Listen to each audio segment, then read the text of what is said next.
충격, 긴급 속보, 미, 중, 배 처리 합의, 평양이 뒤집어졌다. 핵보다 더 무서운 폭탄이 평양에 떨어지다. 미국이 북한과의 군사적 충돌 또는 김정은 정권의 붕괴와 같은 급변 사태에 대응해 중국과 사전 협의를 해왔음을 밝혔다. 최근 중국이 북한 난민 등을 수용하기 위한 수용시설 등을 건설에 들어선 것 역시 미국과 중국과의 협의가 이뤄졌다는 점도 소개했다. 미국은 북한에 조건 없는 대화라는 유화적 제스처를 취하면서도 사실상 피를 흘리는 해법 역시 검토 중이며 중국 역시 이 논의에 참여했음을 알려 북한을 압박한 것으로 풀이된다.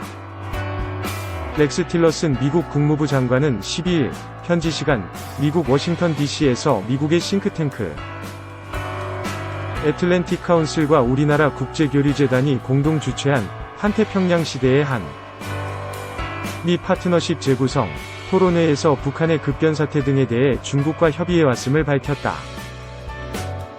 앞서 외신 등은 지난달 29일 미국 워싱턴 DC에 있는 국방대학 NDU에서 미 합동참모본부의 리처드 클라크 중장, 중국 중앙군사위원회 연합참모부 부참모장인 사오 위안밍, 소원명 소장 등이 비공개회의 등을 열었다고 보도했다.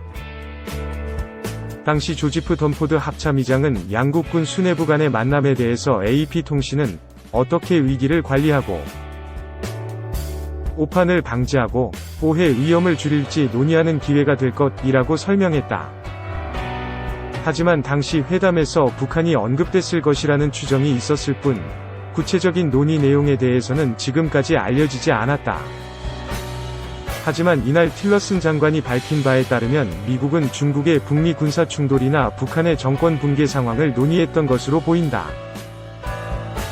틸러슨 장관은 던포드 합참의장의 이름을 거론해 미군과 인민해방군 차원에서 이 문제를 논의하고 있다는 점을 감추지도 않았다.